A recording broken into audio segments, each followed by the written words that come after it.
You are listening to the Lucha Central Podcast Network.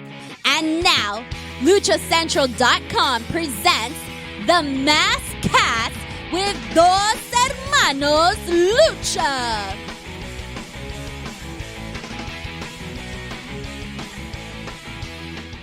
Hey, what's up, everybody? We are Dos Hermanos Lucha, and welcome to another episode of the Mass Cast.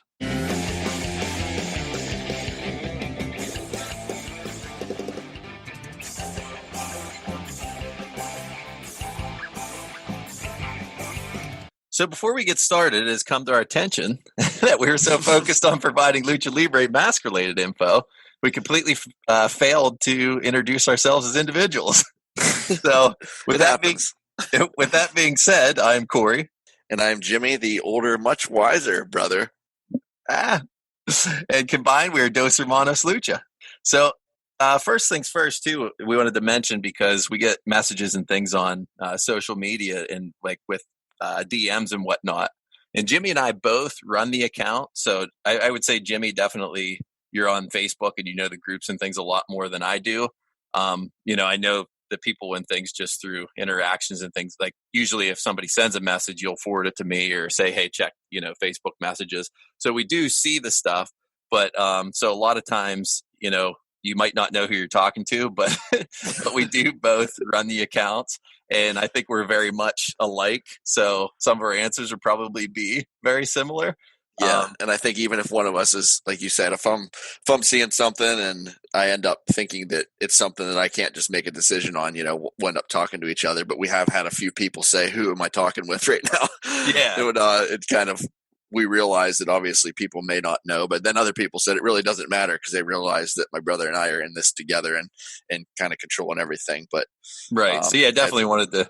Yeah, just touch on that to make sure that, if you do want to know who you're talking to, you can don't obviously be afraid to ask. Huh? Yeah. But just wanted to touch on that with finally introducing who we are. But yeah, it is funny though, too, real quick.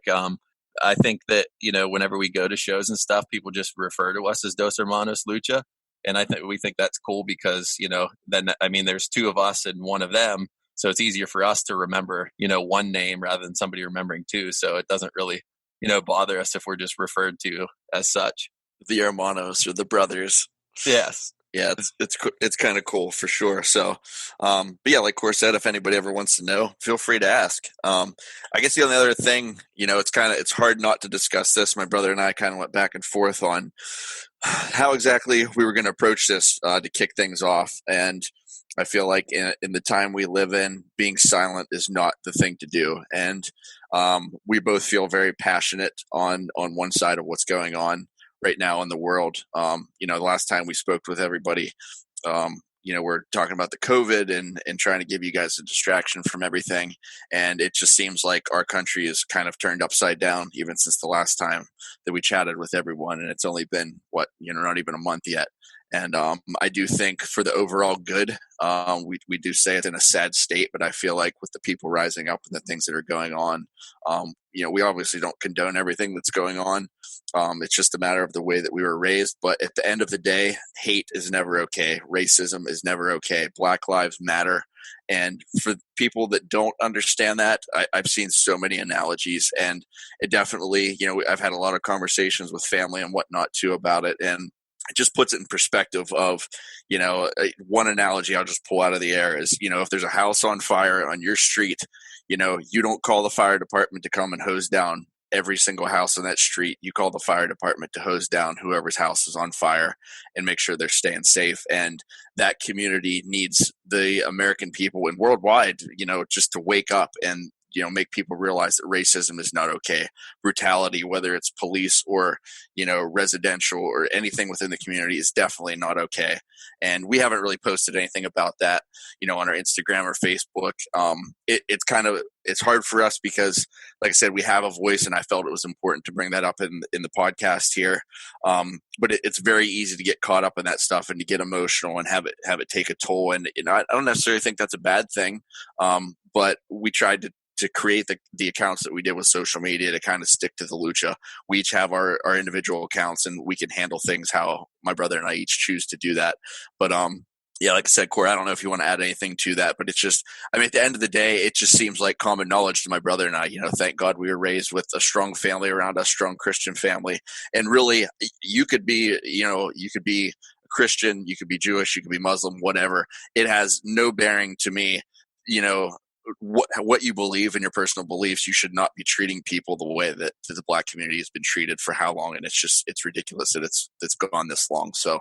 Yeah. We definitely, we've said a lot lately, and we've seen it written a lot lately, is we can't even begin to understand. And that doesn't mean that we can say that what we're seeing transpire is wrong. It might be wrong by our standards with the fires and the looting and stuff like that. But it's not something that we would do. But from the outside looking in, we just have to say we can't wrap our minds around what exactly is going on and what that oppression feels like. Yeah. No, and I think you pretty much summed everything up. I mean, everything you said, that was very well said, actually. So I know we discussed how we wanted to talk about that, and but how we both when we say, even something as simple as how we would respond in a message on, Facebook or another social media platform, I think we both have the same view on this. We are very similar in that. So I think you definitely covered all the bases, and yeah, so very well said. Thanks. Appreciate it. Yeah. So I think, like we said, we just felt like we needed to definitely say something there. So head back into the topic then for today. Obviously, we'll get on some tangents as we did last time, but we wanted to continue to discuss the foundation of collecting, and really, specifically paying attention to the focus and goals, and specifically on the who, what, where, when, why, and how of the buying process. So last time that we talked, we really discussed, the grades of masks, and we did discuss some of the material that we're going to talk about today, but I think we're going to break it down, not DX style, but we're going to, we're going to break it down a little bit and, provide a little more detail. So now with having that knowledge of the grades and masks, we can begin to chat about what direction we want to go with and what direction you want to go with your collection. Yeah, and I think the first thing to kind of ask yourselves is, and we touched on this before as well, just kind of your levels of fandom. How you want to get into this. Price has a lot, a big factor in how you're going to go about it. And it seems like everybody, like we're going to probably constantly say this throughout the whole episode, like we've said before. It's kind of hard not to reiterate certain things whenever we're going through this, but everybody's kind of starts at a certain point, and then you just slowly build or slowly take a direction for whatever reason. And from the very get-go, I guess, if we could give some advice, the advice is to ask yourself, what is my focus, and what is what do I want my focus to be? Basically deciding how you're going to approach the hobby. If you're even looking at it as a hobby, if you're just looking at it as a fandom, you have your collection of masks, and you may not even really look at it as a hobby. It's just kind of something that you do. And when I use the word hobby, I guess maybe just for me personally, I think of it's something that you'd kind of take more serious. You spend a lot more time, and maybe it turns into more of an obsession. Yeah. Maybe obsession is what I'm thinking of rather than hobby. But and then so I guess for us, saying obsession, we can just kind of talk about kind of where we ended up and in terms of the masks and why we choose to do what we do. Yeah, and I think what you were just saying there too just reminded me, going into this, you do kind of want to have something in mind, because I know for me personally with some of the other things that I collect, like a lot of times I'll buy something and then I see someone else's like really cool collection or whatever I bought, and I'll have a whole bunch of different things that maybe have to do with whatever I'm collecting. And it's like, I look at it and I'm like, well, why did I really, buy that? For example, like I'm a big Ninja Turtle fan and I collect the figures and everything from the franchise, but I got some things and they were these huge figures. They were bulkies, is what the name was. And they're really cool, but it was like, I got them and I'm like, that doesn't really fit in with kind of what I've been buying, lately. And there's not really room in the collection right now. So I was like, it was kind of an impulse buy. They were really cool looking from Hong Kong. And I ended up, buying all 4 of them.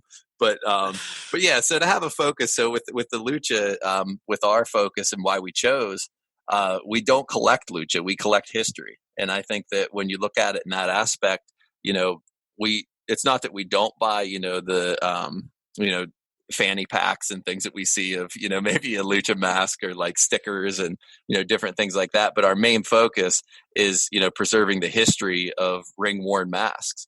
And, as we talked about before, we have some professional masks, but to have, and I don't want to spoil it for, the posts and things that are coming up, but when you get things from when you're a child from WCW, it's ring worn and it brings back all those memories. You have all the memory tied to it, but you are very much preserving. I guess I can talk about the Hoovy pants, for example, that we just got. That was something that, we even talked to Hoovy and we said, he didn't really even want to let him go, I don't think. And, I wanted to reiterate to him, and Jimmy and I both said this, that, they're in good hands. Like, it's not like we're getting them and they're just, going on the shelf and they're going to get dusty and moldy in a basement somewhere. Like, we are you're trying to flip them, on right. the other end of it. Yeah, Definitely exactly. Not doing that. No, because that, can't say maybe it would mean as much to us as it means to Hoovy himself, because he's the one that wore them and everything and those memories. But I mean, it's got to be right up there. It's very special for us to have that. If you're listening to this and you haven't visited luchacentral.com, it's time to do it. Luchacentral.com is the online home for Lucha Libre, where you can get all of the top news in English and in Spanish. Find the best curated video content and original content not seen anywhere else. Find when Lucha Libre events would be happening in your area. Find photo galleries from top photographers covering Lucha Libre around the world, and a place to have their voices heard from weekly polls to annual awards. Seen and read by top executives in all of the major Lucha Libre promotions across the globe. And on top of that, it's free. LuchaCentral.com, your centralized place for all things Lucha Libre. Yeah, for sure. And I think even when we first saw that he was, putting the pants up for sale and doing a little auction style and everything like that, it was, we had a lot going on with other purchases. And then, probably not even so much other purchases. We had a couple of purchases that were kind of lined up or in place. But we weren't trying to. No, not us. No. But we were trying to, like we had mentioned before, we're still kind of living in a little bit of uncertain times in PA here. We're kind of open back up to a certain degree, with the pandemic that's been going on. But so we aren't spending hog wild, we don't have an insane amount of expendable money. And so anyway, we saw the pants and it was kind of like, oh, those are awesome. That would be awesome to have. If it works out, it works out. And then, after we chatted with Hoovy, we did a little bit of research and we're like, holy crap, like these things are actually worn the first time, he ever won the WCW Cruiserweight Championship. And we're just like, why did we even think twice? If we would have found this out after the fact, we would have been kicking ourselves that we didn't pursue it. So to have those in our collection, like Corey had mentioned, watching him as a kid, no doubt watching that match, I don't recall every single match we've ever watched, but no doubt in my mind, we saw that match as kids. And, I really remember those orange pants that he wore all the time with the Air Hoovy and the orange mask to match. And, so to have them in our collection here, it is truly an honor to have that. So, and to preserve that history it's going to be something cool to look forward, down the road, how many other things we can end up compounding, that are historical and just kind of sit back and reflect on them. It's really cool to have. So. Yeah, for sure. And we were pumped too, because, that's another neat thing with us exhibiting the plug for Expo Lucha for next June, with the ECW arena and things. That's another neat thing to kind of add to that, because, people who don't, follow us or, maybe miss that post or whatever, that's something neat that they're going to look at. And, that's what's fun. And that ties into bringing us together. Like people can look at those, like when we see things from other collections, we're like, holy crap. Like I remember, that match or, or what we were even doing. A lot of times it's crazy. I can't remember what I ate for dinner. And I think we talked about this. Mm-hmm. I can't remember what I ate for dinner last night, but I remember a 1996 Hoovy match, so just like, I guess it means more to us, so it is neat seeing, that kind of bringing those memories back. And something I did want to say too, I forget what you just said a little bit ago, but it just reminded me about the times changing.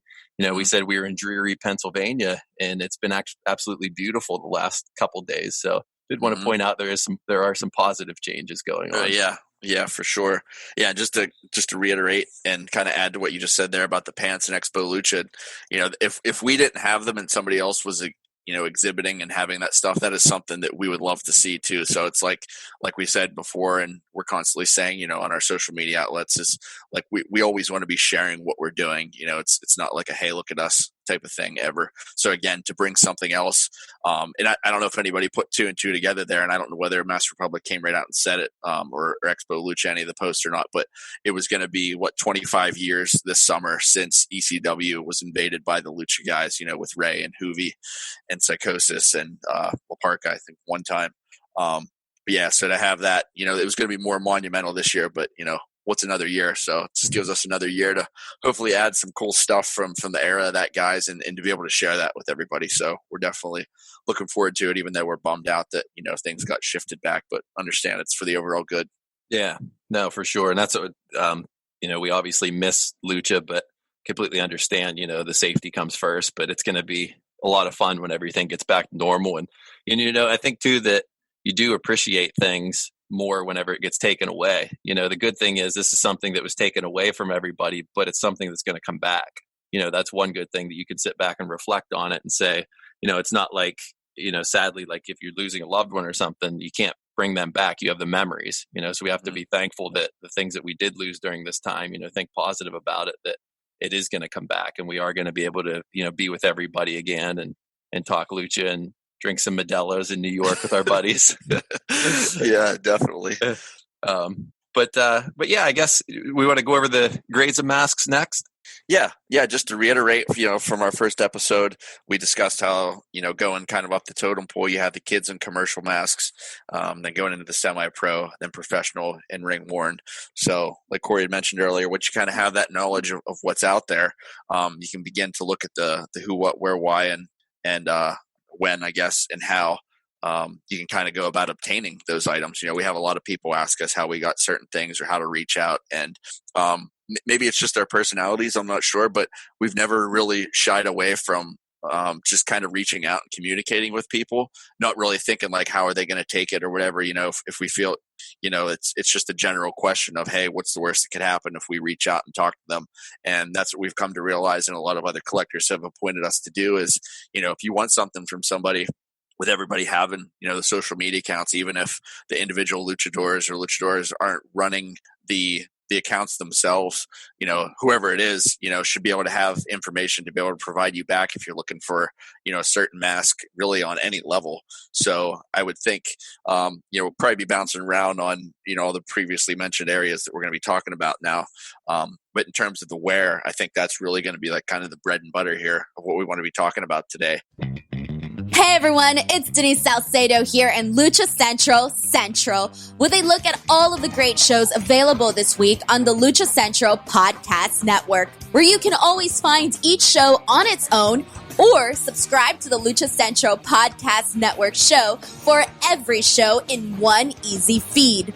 Monday, Lucha Libre Figures and Facts returns as the crew talks about the history of one of Lucha Libre's most influential personalities, Conan, including an in-depth look at his Toy Biz WCW Slam and Crunch action figure.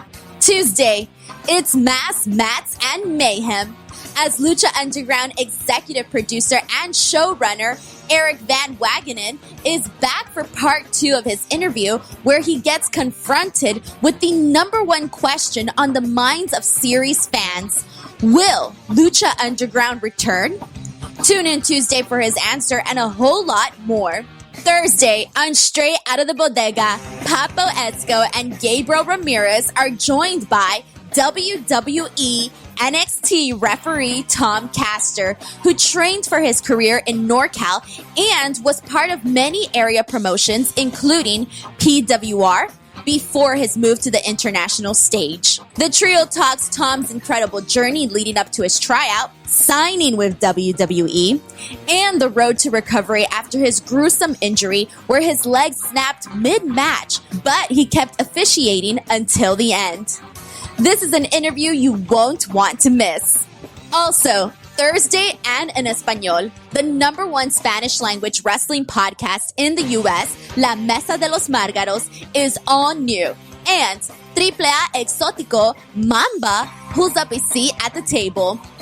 On Friday, we've got one of the top Lucha Libre podcasts on the US iTunes charts, Lucha Central Weekly, and the #1 wrestling podcast in Mexico, Lucha Central Weekly en Español. Get all the latest news on the road to Lucha Libre restarting in Mexico, plus a check-in on the top names in Lucha Libre and US promotions, including WWE and AEW. Be sure to subscribe and follow all your favorite Lucha Central Network series on your favorite podcast platforms, and please be sure to give a rating and review to help more fans find the shows that you love. For now, this is Denise Salcedo signing off from Lucha Central. Have a great week. Just for starters, like I said, that directly from the luchadors, whether it be Facebook, Instagram, Twitter. Corey, I don't know if you've ever really reached out. I think maybe you reached out to Hoovy on Twitter, a while ago, but it seems like everybody, lately, if we're going direct, is usually like Instagram or Facebook until we get, further contact info usually. Yeah. I think one of my earliest memories of Twitter, now you can't DM on Twitter unless they're following you. So that, becomes an issue. But I remember when nobody even knew who Phoenix was, I remember just sending him a tweet, and he responded to it and said, yeah. And that kind of set up then where I found him, he had a Facebook page before he did the King store and stuff. And so, yeah, just like you said, reaching out to these guys, or there have been times too where we have said something to somebody and somebody passes us along to that person, like you had mentioned, so it's like it never hurts to, reach out. It's better reaching out than just sitting there saying, man, I wish I could get my hands on a mask like that, because with social media nowadays and the internet in general, this stuff is much more attainable, I guess, than it was. Yeah, for sure. But I guess you kind of talked about the who, in a sense, like who you want to collect, basically. Yeah, I kind of started off with the where there, but yeah, we definitely kind of rewind into the who there. Yeah, so just kind of the specific luchador or luchadores, whoever you want to collect, or the grade of mask, as we just talked about too. To kind of decide on what your collection, what you want it to be, where you want to go with it. I think for us, we laugh and say, we don't really have like we have luchadors that we love, so we'll go out and try to get a mask from them. But I think that really, like with these Hoovy pants too, it brought us, like the Ray stuff as well. But the Hoovy pants, when you get those and then you do the research, and with us, we're constantly researching this stuff. So when we go on YouTube and try to find a match from a mask or an outfit that was worn, it brings back those memories. And so I would say that our kind of direction, or what do I want to say, focus, I guess I'd say, kind of goes back and forth. Like, we love the new age lucha, but yet when you go back, there's nothing like watching, 90s lucha. So it kind of, brought that back. And then it was like, oh man, like, we need to be getting more Hoovy stuff. Like, and Hoovy stuff's hard to get. So don't get me wrong. If it popped up, we would have been getting it this whole time. But even like, if he had a mask that he's still wearing, like to this day, it kind of brought back that feeling, like, or not to this day, wearing a mask that is present day design.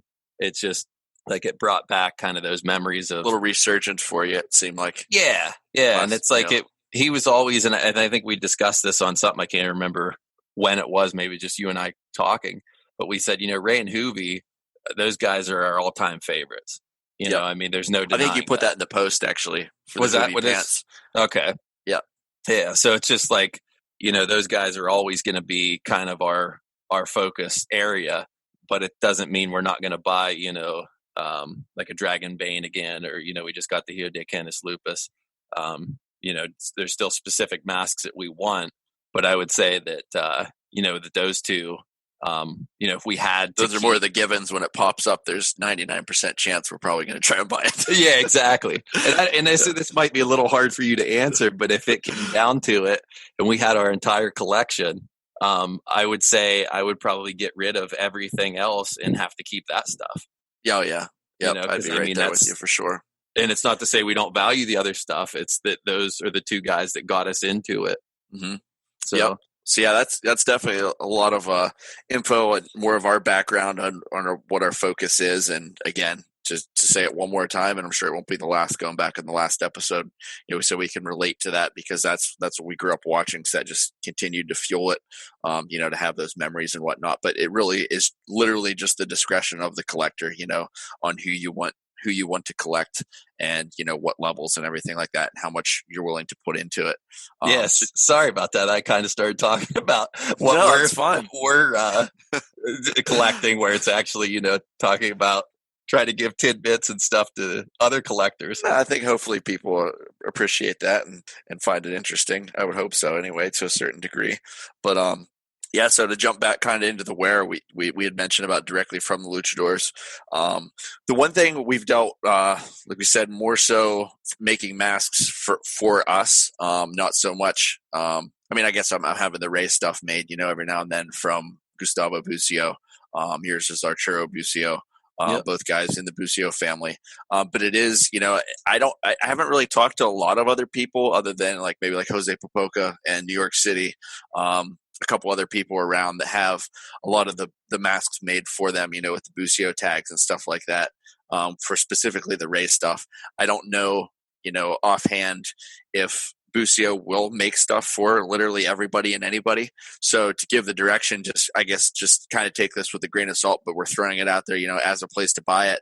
If you guys do find out who's making the masks, and I know this is kind of a controversial thing, so again, kind of take it with a grain of salt.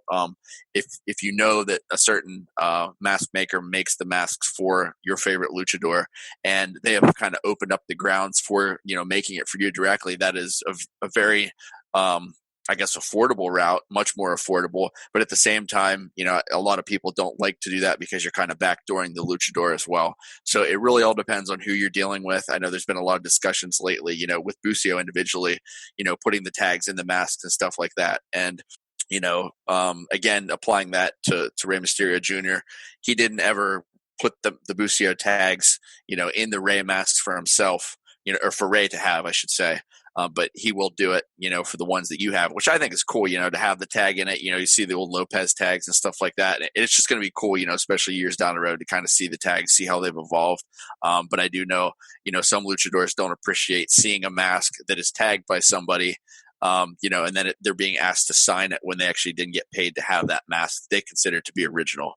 So it's kind of you could probably argue all night and day on how you handle that. But I don't know if you want to add anything to that, Court, specifically there. I guess, we first and foremost want to support both, if you can. Obviously, depends on, again, what your focus is. But for Mysterio stuff, we want to buy the ring worn. But, if there's an old design that who knows what happened to that mask, it's neat to get that made by Rey Mysterio's mask maker. Yeah, right. So it's kind of, I think we look at it a little bit to where we know, like you said, you could be backdooring a luchador, but for us, we don't look at it that way because we are buying kind of from both, and we're trying to be as respectful as we can whenever we, buy this stuff. It's not like, we're going to a show and, say Ray would say, well, I'll sell you this. And we're like, no, thanks. And then we go and have Bucio make that same mask for right.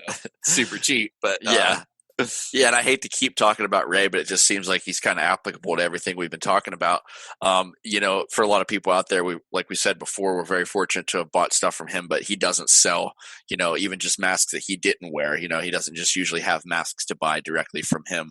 Even when he was on the indie circuit, it's not just because he's in WWE, at the current moment. But so yeah, like you said, it's not even really an option to buy it from him. So somebody else is willing to make it. There's a lot of other mask makers, especially a lot of young guys with Alan Reyes and Fito El Rudo. Speaking California. of Fito, did you see that he just? By the way, we got to give him a shout out for those amazing Psychosis wrist guards. Unbelievable. Yeah, seriously. Yeah. So he just got his tags. Did you see those? He just got his mask. So yeah. So that's really speaking cool of tags. Yeah, that was awesome to see for sure. Yeah, definitely. But yeah, that's a great point too with Ray, like you said, because it does apply with to him because you can't really get stuff from him necessarily. Mm-hmm. And, and I think that's kind of different for some guys, but yeah, it definitely fits for him. Yeah. Yeah, and like the other guys, like I said, I want to keep it somewhat surface level here, but I will go into some opinions. But, you hear about some guys that won't sign things that weren't made by so-and-so.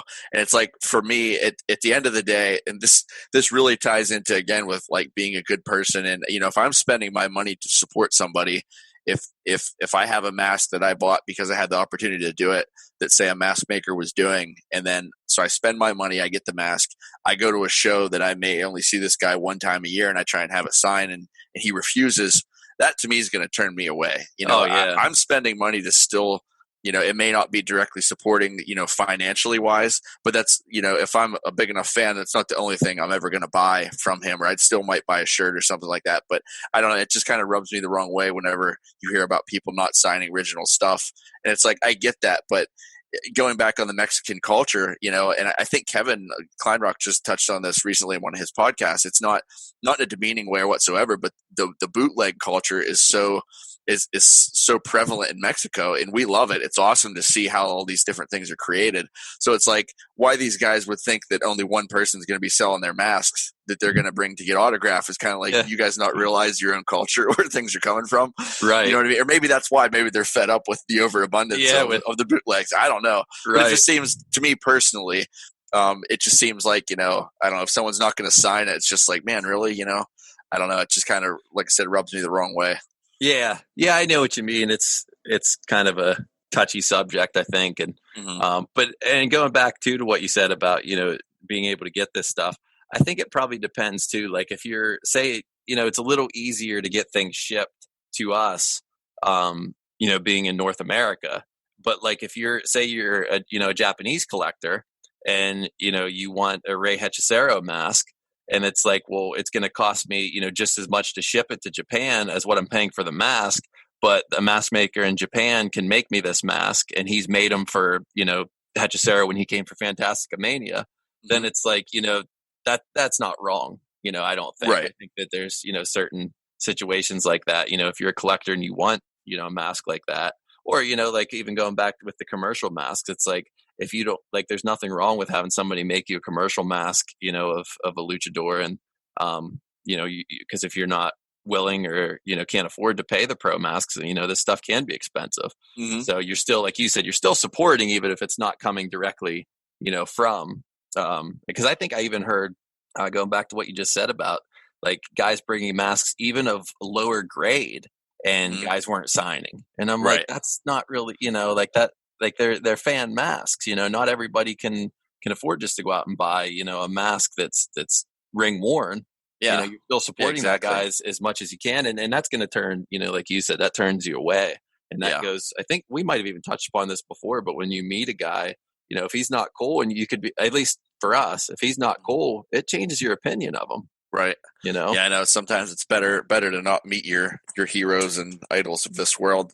Yeah. We've had that happen multiple times, with sports more so than luchadors, I think. Yeah, I think you're right. I think with sports, it's definitely been, I was just laughing thinking of the Starling Marte incident with me. You remember that? Yeah, I remember. You might as well tell it now that you mentioned it. Might as well tell that one. So I loved Starling Marte. I followed him in the minors, Pittsburgh Pirates player, not anymore, but Pittsburgh Pirates player. And he came to small town Du Bois, which is about half an hour from where we grew up. And it was a pirate caravan. And so they, bring in the guys, and he was starting to make noise, I think, around this time. So it wasn't like, he wasn't a no name, but, so I go up to him and I was super pumped. I had this canvas that I got from the Altoona Curve, the AA affiliate of the Pirates. And I wanted him to personalize it because, I wasn't looking at the value. It just was a special piece for me to get, personalized to me. And I was going to put it on the wall, and I was super excited. So I get up to him and I said, yeah, could you put to Corey? And then, from Starling Marte. And he said, Corey, like he wasn't quite understanding. I said, yeah. And I said, C, and he put a C, and I said, O-R, and he put an O. And then I said, R-E-Y, and he got frustrated with me, and he handed me my canvas. He said, here, you do it. So I personalized my own Starling Marte canvas from Altoona Curve. I remember looking after that. We ate it. I think it was Arby's, and we sat down with a couple of our buddies. Herc was there, and I forget even who else at this point. And I sat down and I said, I just signed my own canvas. Like, so that kind of was a little different. I think he was young and just got flustered. So I still support him after that, but it was almost like, man, like you couldn't take the time to, right. Finish that. Yeah. It kind of gives you a different perspective then, like you said, had you never met him. Right. A little different, even though that one's more comical, it's not like you got chewed out for it or anything. Yeah. But along the same lines, for sure, it can change your perspective. And sometimes it's for the better. You know, it's not always for the worst by any means, but there is times to where you're like, man, kind of wish I would have just supported him from afar, Right. And I think that's an important piece of advice to add in, that don't listen to what other people are saying. Yeah, because we've had people trash like luchadors even too, and then we meet him, we're like, what are you talking about? Like he, was super cool to us and like, helped us out with this or whatever. So I think that you definitely, don't be a sheep, I guess. Yeah, exactly. Think about yourself and take the knowledge that's out there, but at the end of the day, try to formulate your own opinion based on personal experiences, if it's possible. I think that's definitely good advice to give for just about anything. Right. But so what are we on, the what now? Getting back still into the where just a little bit. We talked about directly from luchadors, directly from mask makers. The other obvious ones, which I'm sure a lot of people are already familiar with, which is eBay. Just there's a lot of stuff on there, and again, we'll get into some of the Facebook groups here and talk about the ones that we're more active in, that we pay attention to and stuff like that. But within some of those groups, they've mentioned certain sellers on eBay. It's just companies, you hate to see it, but at the end of the day, everybody has the right to do it, buying a lot of masks and trying to sell them for a lot more money. And, to somebody that's new to this hobby may not know the difference and end up buying some of that, and it's like, man, they're buying, you can buy directly from the luchador the same exact thing for a fraction of that. It's not like they bought it because they're, a wholesaler or a bigger company, and then they're just selling it for a little bit more or something. But they're just, so if you see anything insanely priced, like $900 and up on a singular mask, and it's from a modern day, luchador or something like that, just do a little bit of your research and understand that that's probably not the best route to go, and regardless, at the end of the day, if that's something you want to spend your money on, who the hell am I to tell you what to do? But, right. from our perspective, it's just be aware that goes on out there on eBay, and then I think as far as the internet goes, aside from the social media stuff, in terms of contacting people, High Spots, like we had mentioned before, is still a great place to pick up masks, albeit not, they don't have what looks to be the inventory that they used to have, but still definitely some cool stuff there to check out. We can leave this in or cut this out. I just wanted to let you know we are on Zoom for everybody who's listening during this time. Your mic's just a little poppy every now and then. I don't know. Is mine doing that too? Like not whenever I'm talking? Okay. No. I just wanted to let you know. You can continue with what you're saying. I just wanted to let you know if you don't mind just moving that back a little bit. I was going to text you and I thought, well, hey, this is the life we live in right now. So yeah, you're right. Yep. It's always a work in progress. Yeah. So let me know if my mic too, if it's not working right or anything, or if it's popping, but I just noticed it wasn't every word or anything. Mm-hmm. But I just noticed like for certain things you were pronouncing, it just kind of popped a little bit. So, okay. Yeah. Good to know. But yeah, so you can go ahead there and finish out. So yeah, I think just the llast thing I was saying there about the High Spots, they still have a pretty good inventory, albeit not, to the capacity that they used to have. And then there is, I think, I want to say like Mr. Maskman. There's a few individual websites. I don't even have them written down off the top of my head or anything like that, or can't recall off the top of my head or have them written down. But there is some individual ones. I think a lot of them still ship from Mexico. So that's something to keep in mind. If you do end up buying, anything from Mexico, even if it's from a luchador or mask maker, any of the stores in Mexico, chances are, even without the COVID going on, there's going to be probably some holdups. It could take anywhere from 3 to 4 weeks, and sometimes even longer to end up getting, if you guys are doing standard shipping and stuff like that. But yeah, I guess just to jump back into the Facebook groups, actually after our last episode, we really appreciate all the feedback we've gotten, all the positive stuff. And even if it wasn't positive, we still want to hear it. Definitely. We do appreciate all the positives that have come out of it. And, people saying that they're already, can't wait to hear the next one. And then they heard that it might not be for another month until we drop the second episode. So bear with us. Maybe we'll start doing this more often if we can have the content to do it. But regardless, thank you guys for the support. Yeah, definitely. Thank you. We're grateful for that. It's makes it fun for us. I mean, we love this, and it's like, to be able to share it and people actually enjoy it. It's like, wow, it's even better. Yeah, people saying that we've already helped them, already understand certain things and things they haven't thought about, which is awesome. Because, like I said, time and time again, to be able to share this stuff is ultimately what we want to be doing here. So, and we have gotten direct messages asking, what are the Facebook groups that you guys talked about? So, without further ado, I think the biggest one, and it's funny, just to give a little background real quick, just to keep you guys hanging. I think. When we first started everything, we started with just solely Instagram. We wanted to just show you guys a snapshot of individual pieces that we have, try and show more details of things, standard photos, stay consistent with everything, and give as much background info on every individual piece that we have. And it wasn't until we started talking with Kevin from Mass Republic where he said, you guys have Facebook. And we're like, man, the crap we've dealt with on Facebook, like that's the last thing we really want to do right now. Like we each have had our individual Facebook accounts, but we just get tired of the negativity. Yes. And nobody thinks before they post, it seems, half the time.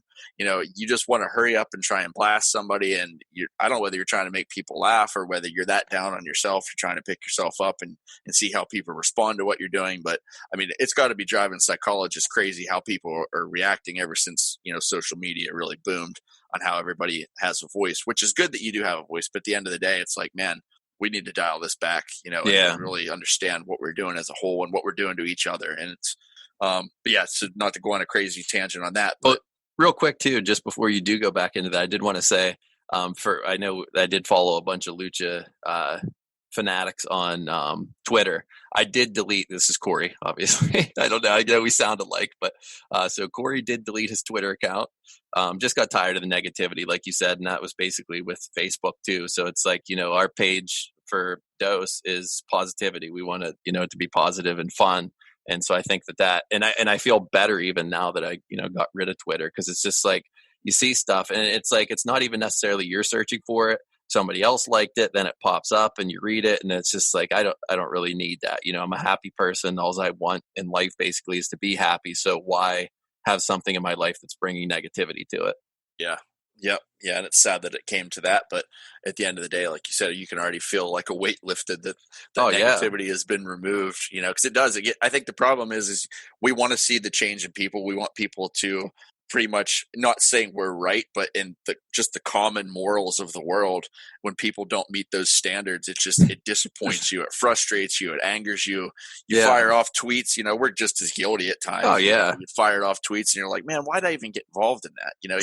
Stanley Cup playoffs. Yeah, seriously. No, that's a different level.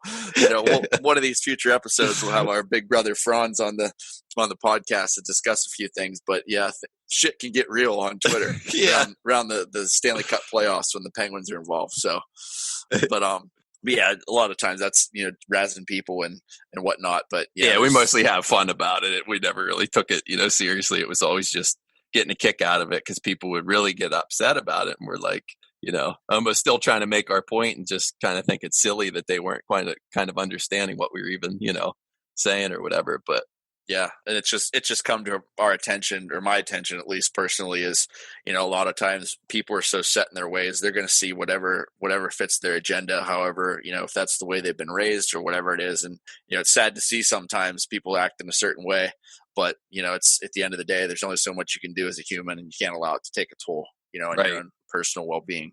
Yeah, and I think someone said it best too the other day. They said, we are wrestlers and we are in front of the camera, but we're still human. Mm-hmm. To bash like wrestlers and stuff, like, it's terrible what happened to the Japanese girl that wrestled for Stardom, and it's just like, like 22 years Insanely old, sad. Right? And and it's just like I think I had seen her before. I haven't followed Stardom a ton, but I think I had seen her before, and when I saw that, it made me sick. Yeah. So your words sadly are sad. Yeah. Yep. So we went down a rabbit hole there. Yeah, well, I think what we were trying to get at was we weren't involved on Facebook for that reason, because that was why the negativity and the arguments and our grandma getting it. Yeah. And so yeah, once Kevin said, you guys got to get plugged into the International Lucha Libre Fans Group, which I think last I looked has like 2,000 members. We're like, okay, yeah, I'll check it out. And it's like, holy man, like we knew collecting existed, but now there's just a whole nother world that's opened up to this, and you definitely, there's a lot of great people on there, guys, girls, you name it, both collecting, people we've met going to shows and stuff, just staying in contact. And that's been awesome, being able to meet so many people. And then, you kind of keeping in contact, or seeing people posting things or having conversations, and you almost kind of get to know them, but you never even meet them in person. Right. And, going to a few shows in the Bronx and Brooklyn. And then when we were in San Diego, you see a lot of these faces, and it was just really cool to kind of bring that full circle and connect with people and see them face to face. So yeah, that was the number one, was the international Lucha Libre fans, in terms of Facebook groups. Yeah. And I think too that, it's cool because they don't put up with negativity on there. I think that they, like if there's, like they keep track, like if somebody's not, an honest seller, or somebody's, bashing somebody, that, it's like they definitely police it, like you said. And I think it's a fun group to talk about lucha and enjoy it, and not hear all the negativity that you see on, maybe other platforms. Mm-hmm. Yeah, and you'll see that a lot if you try and, some of these groups we're mentioning, I don't have noted here if they're public and or private. Oh yeah, good point. Even if they are private or public, I should say, there's still rules laid out, and it's going to be monitored and policed, and that's definitely good, So I guess for the international Lucha Libre fans, it's pretty much anything and everything to do with lucha. There's people selling stuff on there. There's people just making conversations on there, sharing their opinions, if something happens on an indie show, people are posting it. You're posting, things in your collection, pretty much anything that has to do with lucha. So that's a really good group to be a part of. There is, I think we have like maybe 20 some groups we're a part of on there. So forgive me if anybody's listening that, started any of those, or, wants to hit us up and invite us to any that I may not mention, or that, that we're not even currently a part of. But we try to kind of balance it out on, how many members you're in it and stuff like that. It's like the more you can network, it's only going to help yourself, when it comes to collecting. And, like we've said before, we love meeting new people and new things like that. So it's kind of like, you might see groups that, people started that aren't quite off the ground yet. And it's not a bad thing. We have a few on here that I'm going to get mentioned, that are right around like 200 members that just recently started. But, just something to kind of keep in mind whenever you're going through all the groups and stuff like that. Lucha-masks.com by Pro Wrestling Revolution, bringing you, in partnership with Masked Republic, the Lucha Brothers, as well as Japanese legend Ultimo Dragon. Go to lucha-masks.com and fight Lucha strong with masks from your favorite Lucha legends and Pro Wrestling Revolution luchadores. Stay safe in style and represent your favorite luchador. Get yours now at lucha-masks.com, powered by Pro Wrestling Revolution. So one of the next ones is close to like 4,000 members right now. It's the Máscaras Lucha Libre y Más, which basically just translates as Lucha Libre Masks and More. So that's basically, I think they're kind of the same thing, just basically focus on solely masks. Again, I don't think anybody gets real strict unless you're constantly doing it. But, if you're posting other things other than masks in that particular group, I don't think it's a big deal. But, some of these are a little more individually focused, so that one's just basically just masks. Another thing you'll see a lot in the Facebook groups, there's a LAS Máscaras, Venta y Subastas de Máscaras, which is basically masks for sale and auction. You'll see that a lot. Someone will put up, with permission of, I forget what exactly people usually say. It's basically with permission of whoever's policing this Facebook group. I'm going to list this mask, and we're just going to start it at, like $30 or, X amount of pesos, or, wherever the individual's from. And it's cool. It's almost like eBay. You're just kind of going off there, and, a lot of the individual mask makers will do that as well. They'll put up a mask that I've seen a couple of times, you'll see in stories where guys are starting to make masks, and then people are like, oh, is this going to be for sale? And then you'll see it pop up, and then people are kind of pouncing on it. So it's cool to see, that kind of people get their hands on a cool mask. So that's fun to do. You'll see that. And then you'll see the RIFAs, RIFAS, which basically is just a raffle, which is kind of cool too. So it's a way for, an individual or a mask maker, or really whoever, if you have a mask for sale, that you don't really know what, either, I guess more so probably you don't know, what it's either worth, or it gives everybody kind of a chance, to say, hey, $5 or $10 for a set of numbers, and then they end up doing like a live raffle. They'll go live and then kind of fun too. Shipping. Yeah, it is. It's neat. Like too, you can get a bargain too. Like you said, pay $10 for a mask that might cost $150, $200, depending on whatever they're auctioning off. But yeah, it's just kind of, I don't know. That's kind of the gamblers in us. Mm-hmm. It's neat to enter things like that. We've done several, mostly with the luchadors. I think that we've done, the ones that we've entered. But right, yeah, it's definitely something cool to do. So you're starting to see that. At least I'm starting to see that a lot more, kind of within all these individual groups. Two other ones are kind of right up the same alley. One has 7,000 members right now. One has 11. Is Subastas Eventos de Máscaras Pro y Semis para Coleccionistas, which basically just means masks for sale and raffles, semi-pros and pros for collectors. And then the last one there being Venta de Máscaras Artículos y Todo Relacionado con Lucha Libre, which is basically masks for sale, anything that's related to Lucha Libre. So there's definitely a lot of stuff out there. And I think after this, I haven't even talked to you about this, Core, but I think it'd be a good idea, even on Instagram, even if we're referring to Facebook, to kind of follow up maybe whenever we drop the next episode here. We'll make a post and kind of lay the stuff out for you guys, give you some screenshots and stuff like that. And, if one of them is private, don't be afraid to go ahead and request that, or hit us up and say, hey, I'm trying to get into this group or whatever, and we'll just authorize you quickly. And hopefully you guys can follow the rules and everything and get something out of it. Yeah, for sure. And something else I was just thinking of with like the raffles and the buying on these sites, like it is a safer platform to buy from too, I think, than just, messaging someone randomly. And,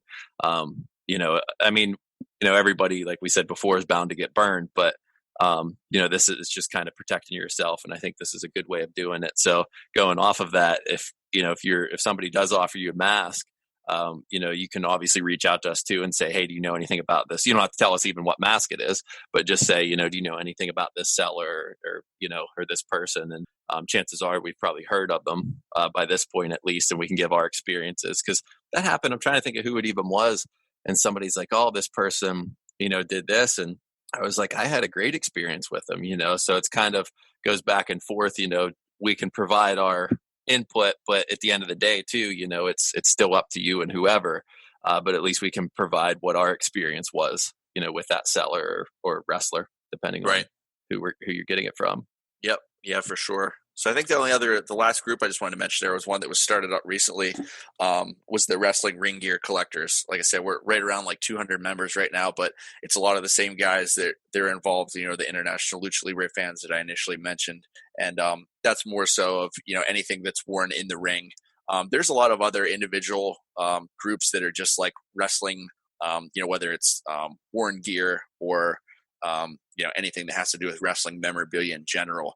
But for us specifically, with being more focused on lucha, there's a lot of stuff, on every, within every federation company you could think of, since the 50s. And it's like, it gets so convoluted with everything else. It's, I don't spend a whole lot of time in those groups, but it is good to keep up. And if that's more your bread and butter and you want to join that, there's definitely a lot of groups out there. It's not just lucha by any means, but, Right. Yeah. And I think it's funny because, Tim, has such a crazy collection. So I appreciate seeing that, because as we said, what got us into wrestling, US wrestling was, early WWF. So to see, some of the things that, that he has, like with the, like Macho Man stuff, it's just like, that's so crazy, like to think about, it's not necessarily something maybe we would add to our collection, but it's still like super awesome. We love seeing it. Oh, so, yeah. Some of that you see the pictures, and he's done an awesome job, building Instagram and having a presence there with everything.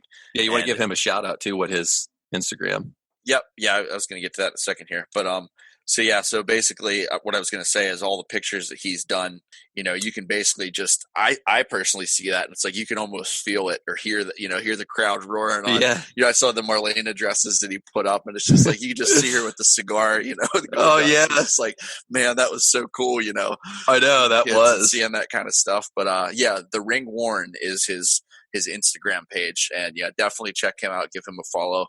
Got a lot of awesome stuff on there. Yeah, he collects kind of WWF, WCW, and Lucha, so that's what's kind of neat. Phoenix and Penta. Yep. Yeah, like he has a really cool mixed collection, which is For Yeah. anybody that didn't see that, it's so awesome. Which it's comical because talking with Tim, I think it's missing one boot. He didn't wear the one damn boot, which is comical to have all that, and then there's one boot missing. But yeah, to have something like that's just so cool. For anybody who doesn't know, that was one of Conan's characters over the years whenever he was in WWF. So it's cool read up on that story too if you haven't.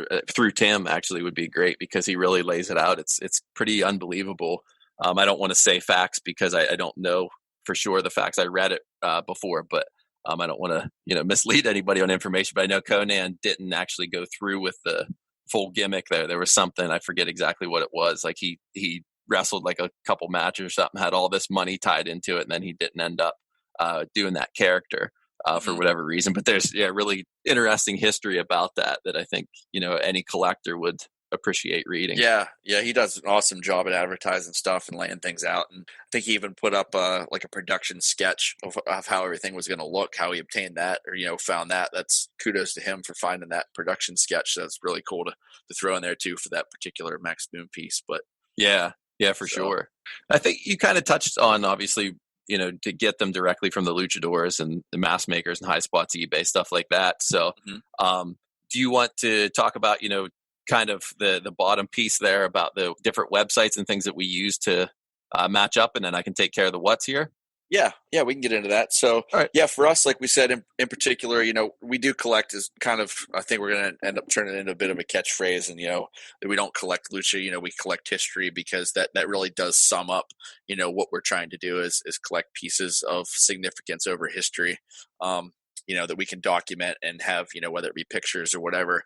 And with that, we do a lot of research, like Corey and I have mentioned multiple times. We use cagematch.net a lot, as well as luchadb.com.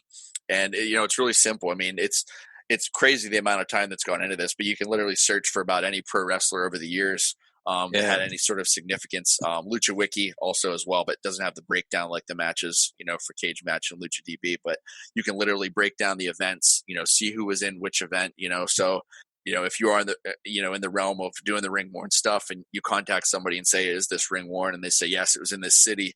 You can literally go to that, Cage Match, for instance, search for the wrestler, search for the city, search for whatever, if the venue, if what promotion it was for, anything like that. And I'm sure certain wrestlers, they may have, there may be certain things missing, and depending on the year, I don't know. I haven't done a lot of research on the research tool itself, if that makes sense, to know, how much time and effort's been put into, the accuracy and stuff like that. I have found some discrepancies between like the Lucha DB and Cage Match. But anyway, it gives you a good idea, to what to look for. If you can find it, then that gives you a more finite thing to look for, taking that then to YouTube or taking it to Google, or anything, or even, heck, posting it up in the International Lucha Libre fans to say, hey, I'm looking to buy a mask that was supposedly using this. There may be someone out there that has a picture from it, of the person using it. So that's just a little guidance there, and kind of the background, kind of a quick and dirty of how we go about, things right off the bat if we see something that we're looking to get. Yeah, and that's cool seeing that stuff, going back and finding the matches and things. And I think it's funny because this has happened to us, even going back and finding a match, and we're not even necessarily, we're looking for something completely different, and something else pops up and it matches something that we have in our collection. Oh, so, yeah. I don't know how you can't eat that up, going back and looking and finding the research, like you said, with the pictures and, and the matches on YouTube or Daily Motion, wherever you're finding these matches, or even on Cage Match, just like you said, if somebody's saying, they wore this match on this specific date, just to match the date, if you don't necessarily have, photographic evidence. So it's neat. And then with what you said about Lucha Wiki too, I think it is worth noting that Lucha Wiki is cool because it doesn't provide, the matches, but I think it's neat because of certain characters, like, for example, La Sombra, us having his, was it Rey Azteca, the first mask? And it's like, that's neat to go back and you can look and see what previous names were, and maybe like it would say where he started and things like that. So that could be more like maybe individual or looking, to match, maybe like if somebody says, this character played, or this guy played this character back in this era, you can go on Lucha Wiki, and a lot of times it has, great information to kind of match it with that. So I think that it is definitely beneficial on top of cage match and lucha DB. Yeah, for sure. Yeah, I think it's just real quick. Another quick tangent. I'll say quick, but I'll probably talk about it for 5 minutes. You mentioned about doing research on one thing and you end up finding it on something else. Yeah. Just to share that with everybody. That happened with us, I'd say, within the past few months. Our first mask we ever bought off of Rey Mysterio Jr. was in Cicero, just right outside of Chicago, for lack of a better term. I guess in layman's terms, I should say. It's a neighboring small town right outside of Chicago. But anyway, we picked up the mask. It's an aqua mask with some teal detailing. And, we thought, this is amazing. We're getting a mask from Rey Mysterio Jr. And we obtained it afterwards. And it was just such a surreal moment, to meet him and to get the mask and everything. And we're like, this is awesome. This is never going away. This is something that my brother and I were both at. We had it personalized to us. And it wasn't, like I said, last couple of months, I was doing research on another mask, and I find this mask that Rey was wearing in WWE and multiple times in his last stint in WWE, not even thinking, he would have had this gear when he was on prior to him being on the indies. So not only do we have, a Mysterio, we have a couple now, we're thankful to have that, but when I discovered it, it was the first one that we had that was actually used in WWE. And it's like, man, that's the pinnacle, being on that platform. And you end up finding, he's feuding with like CM Punk, wearing this mask and the gear. And it's like, holy shit, Yeah, It just grew, like you said, it's just another resurgence just fueled it. You know what I mean? As if we didn't love that individual piece enough. Yeah. Find out that happened. Right. So, yeah. And that's going to be actually a story too, that we're going to, with Big Brother Franz, we call him Big Brother Franz, but he actually is not our biological brother, but he played a role in us acquiring that mask. So that's going to be a story that we're going to tell on probably the next one, maybe, or at some point here. Yeah, definitely in the future sometime. Yeah. So that's a fun story, to hear about that first Rey mask. It's still surreal to us. And it's been 2-3 years now? Yeah, I think 2017. 2017, that's what I was thinking. Yeah. I lose those shows in Cicero. I can't ever remember which year was Keep which. the order of them. Yeah. But yeah, I guess we're on the what now. So kind of like, for example, if we're going to a show, a lot of times the guys, it depends what venue you're going to, but a lot of times the guys, will be out doing signings beforehand and selling merchandise. And they'll have their masks and stuff laying out and or laid out, and you can go up and obviously talk to the guys and figure out if it was worn or whatnot.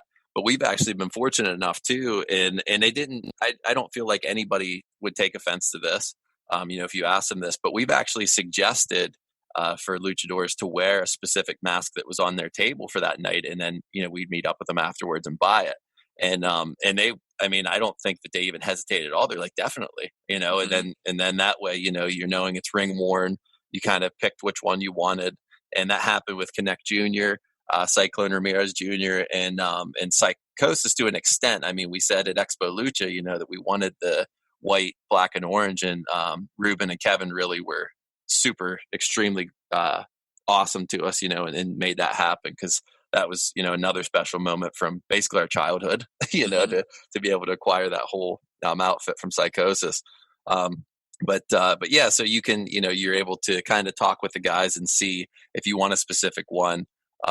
Chances are they're going to be okay. And if they say no, they say no. Right. But yeah, that's like just certain kind guys, like Penta, for instance, or somebody who has, everything's color coordinated from head to toe.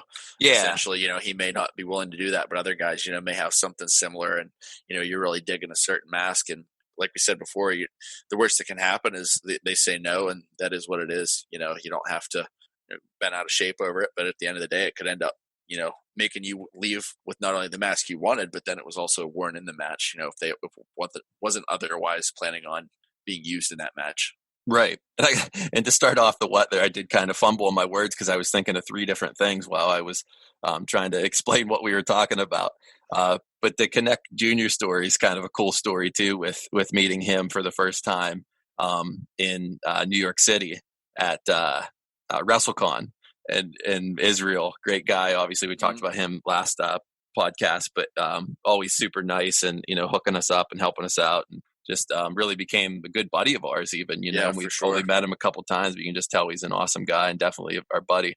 And we saw Israel, and it was the first time we met him. Mhm. And he came over to us and was talking to us, and he was with another guy.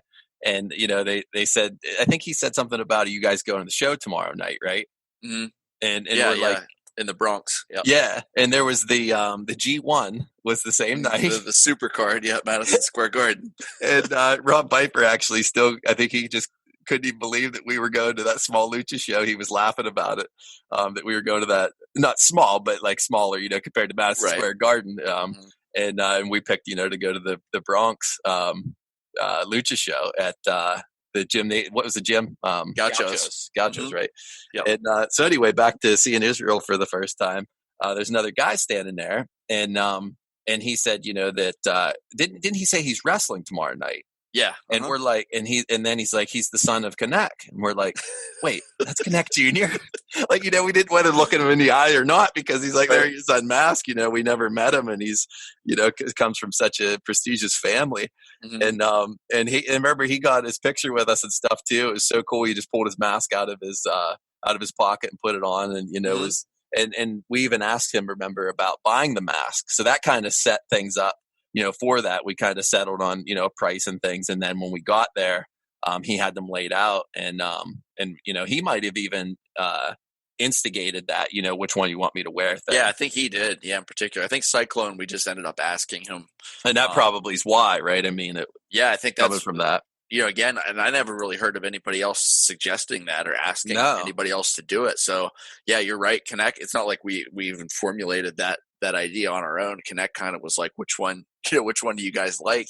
Right. And he ended up picking it, or we picked it, I should say. And then he ended up, wearing it in the event. It was like, man, that's awesome. For him to accommodate, it just makes you love the guy even more, Oh, super yeah. awesome dude, still texts us all the time. And, we ended up, hanging out afterwards at the show. And then, Israel's dad ended up driving us, back into Manhattan and stuff. It's just overall just an awesome experience, for again, two kids that grew up loving lucha that never thought any of that was going to happen.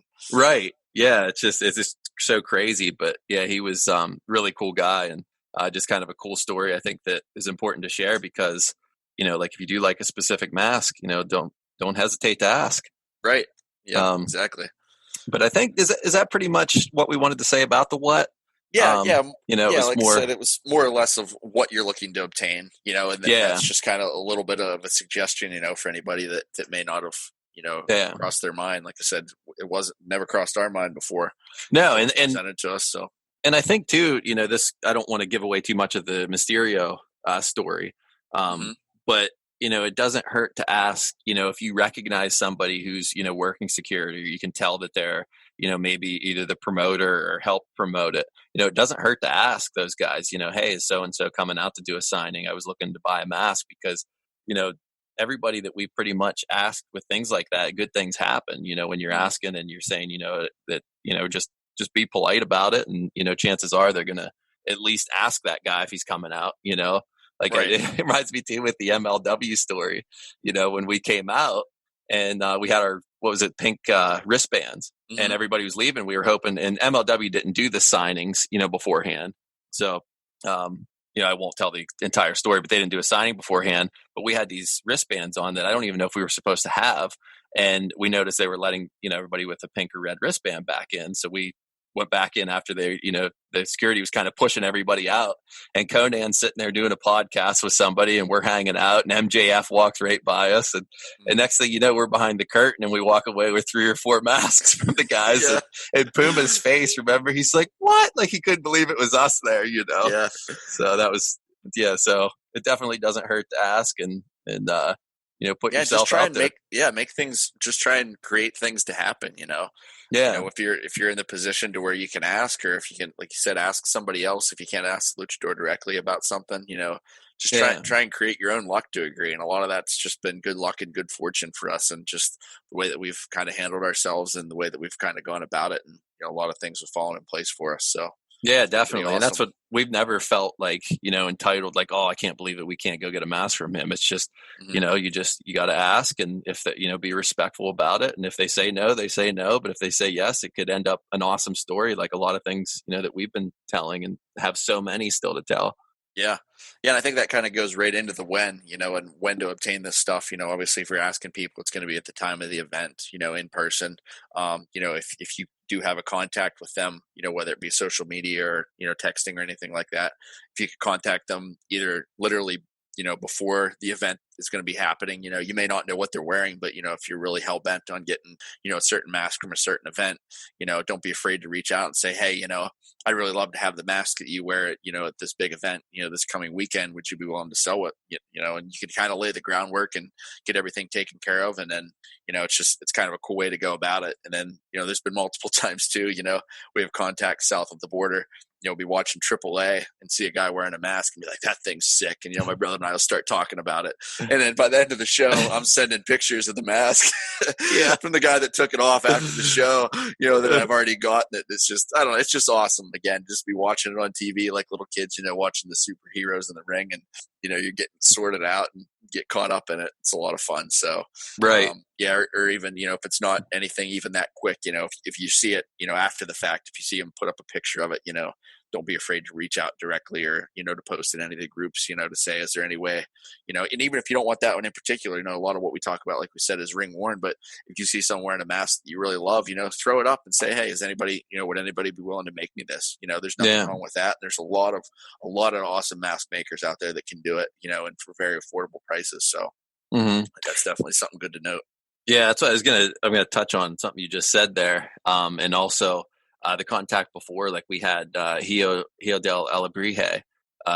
We contacted him before he came to New York, and he had a huge thing of masks. He makes his own masks actually, and he had them all laid out, and we saw one that was really awesome, and we again settled in the price beforehand, and he brought it and was super nice, and so that was another then that way when we got there, it wasn't like well, do we want this one because we kind of like the one he had online. Like he brought that one, he might not have brought that if and that's again back to kudos to the positive social media aspect of seeing a mask that you like on there. And then touching upon what you said about with AAA and stuff, if like you said, if it doesn't really matter if you get the one necessarily you like the design, to have it made. Like if you want the exact mask, we can speak from experience that it is best to get it in person, because a lot of these guys do have, and I think it's starting to get even more and more mass produced than what it even was probably a couple years ago. So a lot of times these guys, you're seeing them post one mask, but they have 3 of them, but they're not going to show 3 of them.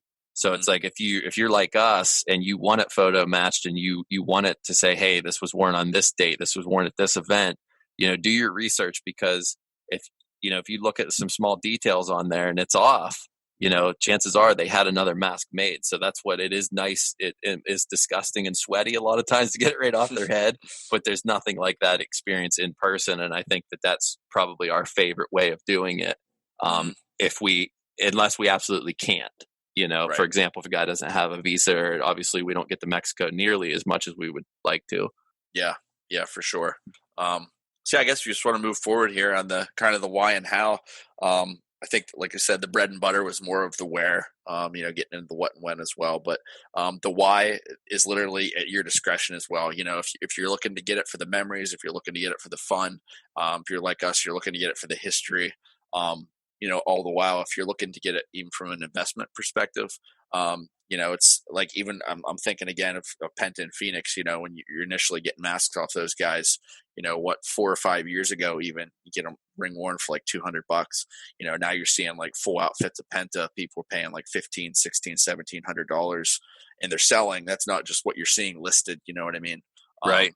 So that's a guy that, if you would have thought about that, and there's nothing wrong, if you want to be a businessman and pick up stuff and hold on to it. And, if the demand's up, if you want to end up selling it for more, it's not, I don't think anybody has any qualms with that, but it's, something to keep in mind on the why, if you are doing it for like the value or the worth. And I think you even mentioned it before, I think on the last episode is, you do work hard for your money, and to just throw it nonsensically, do keep it in mind, make sure you're not just, spending crazy money on something that's really not worth anything, trying to get kind of a grasp on what you're spending it on. Yeah. I think that's kind of in a nutshell on what the why would be, I feel, unless there's anything else you want to add to that. Just kind of Not really necessarily to that, just about what you said about with the prices, for Penta and Phoenix. I just want to, give a plug to Mass Republic for, selling, like they're going to have different luchadors, obviously, showcase, each month and things like that. The capsule collection. Yeah, I think that's definitely worth mentioning because those are legit. I mean, those came from Penta. Those prices are great. It's not like they're certainly not gouging, It comes with a certificate of authenticity, which I think is really cool. I saw someone post a picture of it the other day. I'd heard they were doing it, but I didn't actually see a picture of it till someone put it up. So that's awesome. That's something else that just doesn't really happen in this hobby too much. No. So to see that, even with, I think a lot of the masks were just, authentic originals. I don't know that any of them were actually ring worn, but to have an authenticity letter to go with it that are signed, right. I mean, you can tell by how quick they sold out what the demand's like for a guy like Penta. So that, it's definitely awesome that they're doing that and going to continue to do it. Right. And you're getting that mask that they have on there, the one that they have on there you're getting that mask, and that's just props to Mass Republic for selling quality products and, being honest about it because, like you said, there are other people out there who are buying these masks and you might get a little bit of a cheaper deal. It's a business at the end of the day. You might be getting a little bit of a better deal when you're buying by, if you want to say bulk, but then there's other people who are buying, by bulk and they're just selling outrageous or putting stuff up for outrageous prices, on eBay or whatever platform they're selling on. But that's just something I think that, like I said, is worth noting, kind of going back to the groups and things that, Mass Republic is selling those masks, and that's a great way of getting a pro officially licensed Penta or whoever they end up doing going forward. But for sure. Yeah, definitely. So so I guess that kind of leads us into the kind of the last topic would be the how. Just kind of some quick tips from us. If you don't have Google Translate on your phone, you might want to get it. Yes. That's heavily utilized. I think just in general, we feel too that, the lucha libre is Mexican culture. So, in order to pay the respect to them, we've been trying to learn Spanish. If you want to not get things screwed up, I inform you and suggest to go ahead and, do the Google Translate or, whatever platform you want to be using to translate. But it definitely makes the communication line open up because if I know there's times in the past where we've sent messages in English to certain guys, I'm sure right when we first kind of started doing this, and you see that they've read it but you don't hear anything back, and I'm sure in their mind it's like, I don't really have the time to be doing this, I'm not sure what's going on. So if you can kind of adapt to them and be willing to be like, hey, I'm trying to adapt to you guys and just kind of find that common ground, I think that's definitely something that we're always trying to do. So I would suggest that to anybody, regardless of who you're reaching out to, if they're in Mexico or, even if they're in the States and you see a lot of their stuff is more so in Spanish, if you reach out in that regard, like I said, to find that common ground, I think that's only going to help you obtain whatever you're trying to obtain. Yeah. Makes sense. And it's like you said too, like a respect thing, you're taking that extra step to show that, hey, you're kind of adapting to their culture because, we know learning a language is difficult. So, we understand some things, but like you said, it is better to have translate to just make sure that, we get the point across or that we're understanding what they're saying.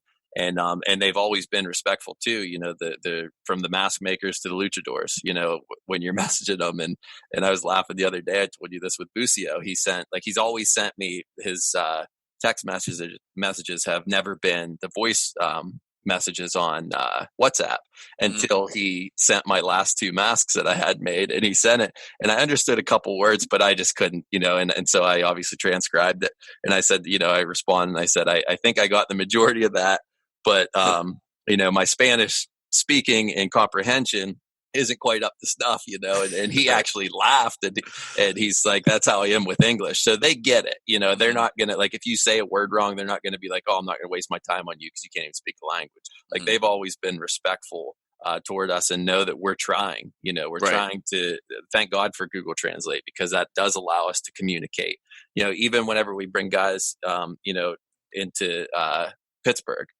for shows, like you get out the translator and usually that, they're understanding and they might, a lot of them even probably have it ready. Like Templario, for example, had his ready and we were able to kind of communicate back and forth, with things like that. So even in person, it's nice. But just kind of showing that little effort.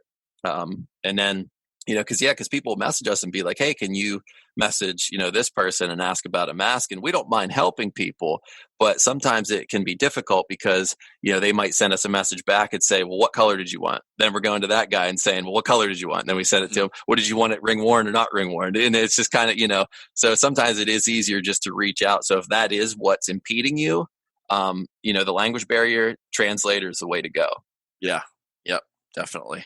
Now, if it's a guy that's harder to, reach out to, we'd be more than willing to help, obviously. If it's somebody who doesn't really respond to DMs or things like that, or if we're buddies with them or something, we certainly don't mind helping people.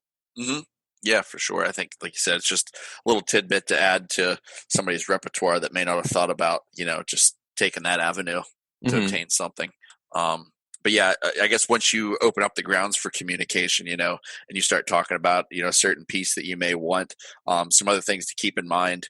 I can relate this back to buying hockey tickets, especially during like the Stanley Cup finals and stuff like that. If you're looking on Craigslist, you're looking anywhere, in the classified, someone says, I have tickets available.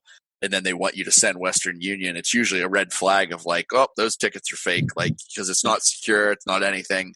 I guess just to provide a little background on this hobby is it's kind of the complete opposite. A lot of the people, you're using Western Union to send as a cash pickup, to Electra usually is what we do. We'll do that through Western Union and or Zoom, which is XOOM. It's a subsidiary of PayPal. So that's nice. If you already have a PayPal set up, you can go ahead and link that to your Zoom, and then everything, it'll show the exchange rates and everything. Then you just have to provide a little bit of different info, but I think for the most part, just kind of first and last name. I think they have to have the phone number in there, and then, anything that can match their ID for their cash pickup. But those are the main ways, to be paying people. Sometimes if you're just only using the PayPal, things can get a little weird because the exchange rate may be a little different. If there's a setup for the peso and here's a setup for the US dollar, it will tell you what they're getting, and then there's additional fee taken out when they pick it up. And if you deal with the Zoom, it's just flat out, this is how much you want to send. There's an exchange rate to it, but it's not as convoluted as what it is for doing the PayPal. And then I also realized with the PayPal, there was like a 7 to 10 day waiting period certain times if you're sending it with a certain card or if you're doing it as a bank transfer. And it's like, man, if you're selling something if somebody's selling something to you, you want to get it as fast as you can. They want to just get it and move on with their life or their next mask or whatever they're doing. Yeah. So they don't want to be waiting 10 days, to get a bank transfer. So I guess just kind of familiarize yourself, I guess, with kind of those platforms of the PayPal, the Western Union, and the Zoom. Those are the three biggest, I would say. Whether you're sending to the bank account, a lot of times guys will send pictures of their what looks to be like an ATM card, and that'll be like their bank transfer. And it must work a little easier within Mexico, I'm assuming, because they just send it and say, just send me the money, but they don't give a lot of other information with that. And when you try and take that card as a bank transfer within Zoom or Western Union, a lot of times you end up needing the address, you need the phone number, you need information that's not on that card. And I think that's just probably more of a security measure, being from an international send. So you may have to do a little more information if they want it as a bank transfer, as opposed to just a straight cash pickup would be the other way to do it. But just to shed a little light on the how to go about paying for it.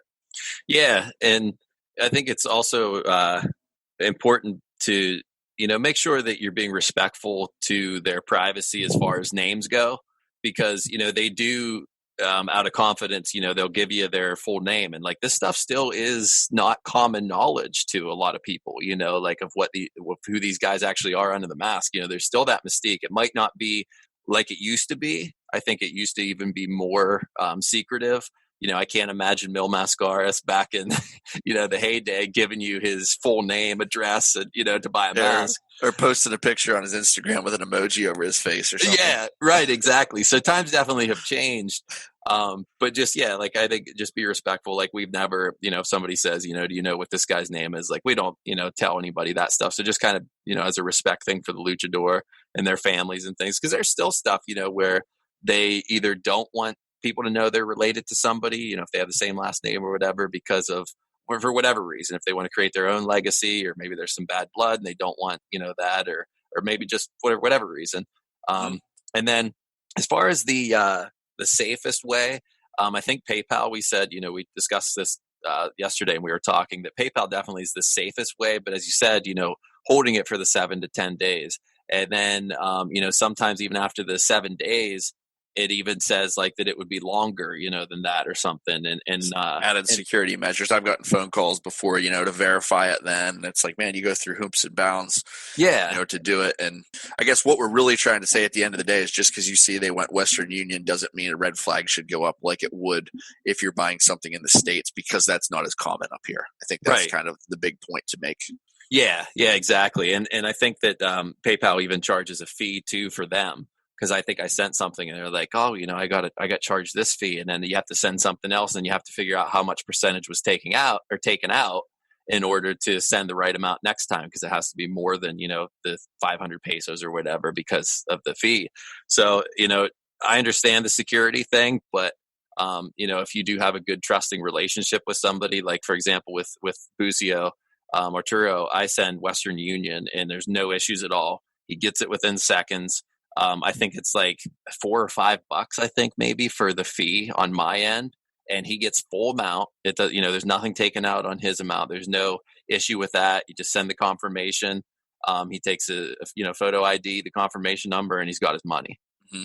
So I think and then Zoom. I think I did Zoom with Dragon Bane. So it's been a long time, Jimmy. I think you had more experience with Zoom. Yeah, that's what I end up using, I should say, with Gustavo Bucio is Zoom. Okay. I do that as a cash pickup to Electra usually.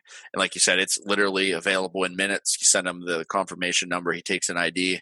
You can set it up for text messages too. So as soon as you do it, he gets a text in Spanish. I get a text in English. And then we're all on the same page as soon as, it's available to pick up. And then as soon as it's picked up, and then, everything's kind of, it's a good platform to use, for sure, the Zoom, even though it's a cash pickup as opposed to like like I said earlier, a bank transfer. Right.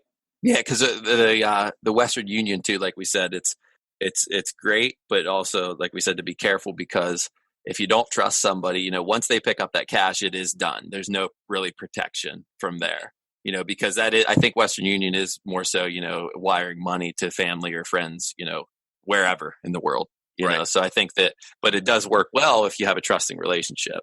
Yeah. I think the only thing else that we could throw in there in terms of advising is, if you are buying for the first time from somebody and they send you, a picture of 20 masks and you're digging 10 of them, just try and buy one or two. Yeah. Because we've gotten sucked into that, to where you do that and it just gets more, I used the word convoluted a couple of times already, but it just gets more convoluted, trying to figure out what's going on there if you're getting held up with things. So until you kind of lay that foundation and get that trust, if you haven't dealt with them before, I just advise, you try not get caught up in the moment. Yeah, right. Exactly. Cause it's easy to do, and then like you said, you might get, 3 masks in the mail and none of them are the ones that you actually, ordered. So like you'd rather get burned once than 3 times. Yeah. And it's not to say that it's going to happen. Yeah. But it's just, definitely something to be aware of and kind of, and I think too, that sometimes, and maybe in Mexico, when they sell the masks at shows, they don't necessarily, the buyers, a lot of times, I think they just want a mask from the luchador. So, like for guys, like I see, for example, I remember seeing guys wearing like Templario masks in the front row, and you can tell they're pro grade, and they could even be worn. But those guys, if you ask them when it was worn, they probably don't care. So I think some guys probably don't realize, people were, I don't want to say picky, but like you and I want a specific mask. It's what we want, I guess. Right. We want to pay for what we want. Or wait, want to get for what we pay for. Yeah, sorry. It's getting that time where it's about ready to wrap things up. I think I did that last time I started saying and messed everything up. Yeah, you tried to quote Dad, I think, and saying something. Yeah. I don't even remember what you said. But I guess I got to keep the streak alive. It was a wrestle botch is what it was. Yeah, seriously. But yeah, so just, I think there's a difference in that. I guess my point is, in Mexico, they might just want a mask from the guy and they don't care when it was worn. Yeah, sorry to interrupt. Yeah, they aren't putting as much emphasis on that particular mask that's being shown in that photo or worn at that particular point in time. Yeah. They just literally love the design and want it. So exactly. Yep. So yeah, I guess with that, just make your point known when you're requesting something too, that, kind of lay it out of, what you're going for. If you don't care, then say that. Or if you do care, explain your situation. So Yeah, and pay attention down to details. Communication. Yeah, details.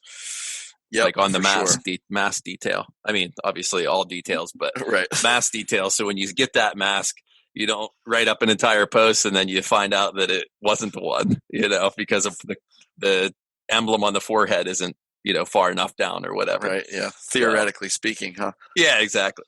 Anyway, to summarize, just basically going through the who, what, where, when, why, and how, to go about your buying process and determining your focus early on.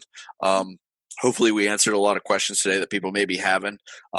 I guess we're probably going to say this about every time we have a podcast, but definitely DM us, post reviews. We definitely want to hear your feedback, on the podcast. If you guys want to hear anything in particular, we're going to really start branching out here. We're going to try and get some guests on. I've got some, a lot of exciting stuff, not just to share, but we're probably going to be geeking out a little bit at some of the people that we end up bringing on. So we're really looking forward to it. And, obviously, like we said earlier, thanks for the support and, any feedback, reviews, and stuff like that is really appreciated. So thank you. Yeah, definitely. Yeah. Thank you, everybody. And be sure to keep up with us on the social media outlets too. Obviously, Dos Hermanos Lucha.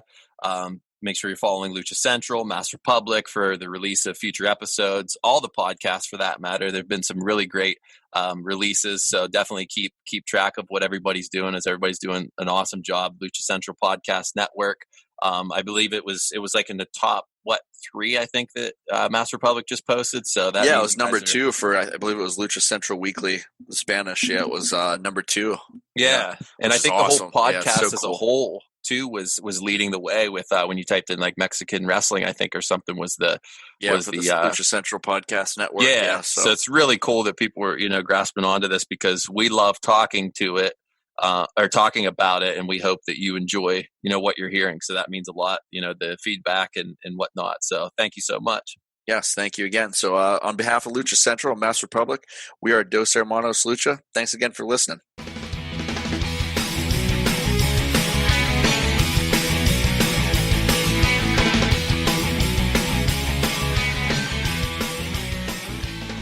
lucha-masks.com by Pro Wrestling Revolution, bringing you, in partnership with Masked Republic, the Lucha Brothers, as well as Japanese legend Ultimo Dragon. Go to lucha-masks.com and fight Lucha Strong with masks from your favorite Lucha legends and Pro Wrestling Revolution luchadores.